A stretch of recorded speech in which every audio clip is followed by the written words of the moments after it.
munaasabad ballaaran oo habeennimadii xalay ka qabsoontay hotel rays ee gudaha magaalada Boorama ayaa munaasabadaasi halkudhigeedu waxa uu daaranaa taageero loo muujinayo aqoon-yahan Cabdirashiid Xasan Mataan oo dhawaan iska casilay xilkii iyo xubinnimadii uu ka hayay xisbiga mucaaridka wadani. munaasabadani ayaa waxaa ka soo qayb galay dhalinyaro, aqoon-yahan, waxgarad, haween iyo bulshada qaybaheega kala duwan, isla markaana taageero mugla halkaasi loogu muujiyay aqoon-yahan Cabdirashiid Xasan Mataan. munaasabadaasi oo si heer sare loo soo agaasimay ayaa waxay bulshadii kala duwaneed goobtaasi ka hadashay ay hadallo kala duwan oo dhiirigelin iyo taageero iskugu jirto u soo jeediyeen aqoon-yahan Cabdirashiid Xasan Mataan. waxayna sheegeen in saaxadda siyaasadda hadda laga bilaabo ay u daba fadhiisan doonaan aqoon-yahan Cabdirashiid Xasan Mataan. Cabdirashiid waxaan leeyahay meel kasta oo tagto waxaad haysataa dhalinyaro ku dhiiran dad tolkaaya oo waliba beelweyntii Jibriil Yoonis ee magaca iyo mugiyo miisaanka Soomaaliland ugu ballaarneed marka la qiimeeyo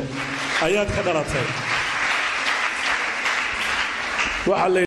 haddana waxaad ka soo jeedaa beelaha ugu cududda weyn Soomaaliland, waxaana tahay qabali xisbiyada adigu ma baahnide iyagaa kuu baahanoo fadhiga kuuga imanaya insha Allah. siyaasiga kaa dhashay ee kula dhiiga isma bedelayo, laakiin xisbigu wuu isbedelaa. aniga halka waxay keenay waxa weeyaan dhiiga Jibriil Yoonis baa halkan ii keenay. adeer Cabdirashiid Xasan Mataan waan ku taageersanahay mowqif kasta oo qaato. runaantii markuuna weydiiyey feedback iscasilaadeyda seed u aragtaan soo noqnoqotay, anigu waxaan ugu jawaabay geesi dhiiran oo ku dhacle ayaa tahay. waan ku taageersanahay mar kasta meeshaad gasho. markaas ayaa Soomaaliland iska daayay Jibriil Yoonis in leeyahay iyaga ka bixi waa maya waxa weeyaan wadani ihaano ay Jibriil Yoonis ku goysay waana lala xisaabtami doonaa. Jibriil Yoonis soo diyaar ma nihin soo Cabdirashiidna gacmaha qabana diyaar ma nihin.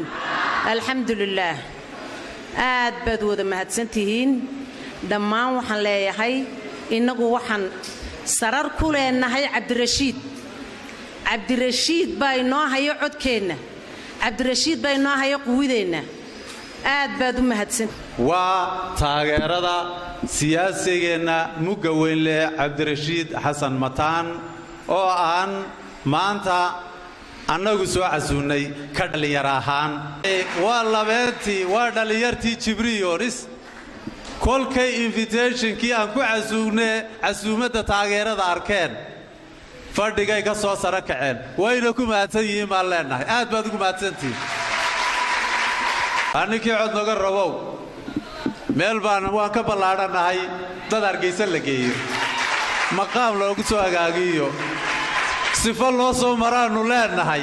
kolay kani maaha shirkii ay danta iyo aayaha Jibriil Yoonis kaga tashanaysay, waxaana jiri doontaa shirar badan oo ay yeelan doonaan beesha Jibriil Yoonis oo ay kaga tashan doonaan danahooga aayahooga. ugu dambeyntii waxaa munaasabadaasi soo gabagabeeyay una mahad celiyo dhammaanba cid kasta oo ka soo qayb gashay munaasabadani lagu taageerayay aqoon-yahan Cabdirashiid Xasan Mataan. marka horta waxaan idiin sheegayaa Soomaaliland ninba wax buu ku sheegtaa. qaar waxay yiraahdaan qori baan ku keenay, qaar waxay yiraahdaan waan soo halganay.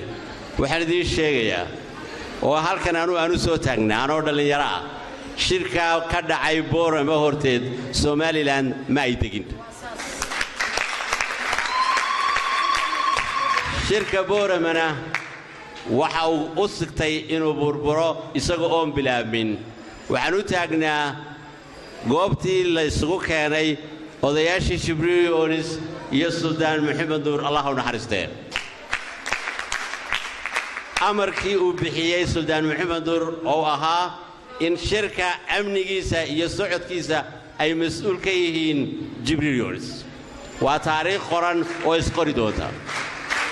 marka horta waxa ogaataan haddii cid sheegato Soomaaliland waxa lagu dhisay shirkii Boorama, waxaana mas'uul ka ahaa beelweynta Jibriil Yoonis amnigeedii. xilli adag oo lagu jiray oo ay isdilayeen beelaha barigu oo ay la soo galeen iyaga iyo askartoodii iyo daydaygii iyo intii ay isku eryanayeenba iyagoo iswada dilaya kuwii lagu kala ilaalinayay Boorama waxay amniga qaday ee kala ilaalinayay ee shirka nabadiisa gacanta ku hayay waxay ahaayeen beelweyntan jibriil yoonis waxaanay ku fushay amarkii suldaan maxamed nuur waananu tagnaa xisbigii aan ku biiray ee labaad ee waddani waxaan ka arki waayey dantii gobolka iyo dantii beesha labadaba waxaan idiin sheegayaa kuwa guusha dhalin kara ee xisbiga ay taageeraani uu noqon karo xisbiga guushu horta waa idinka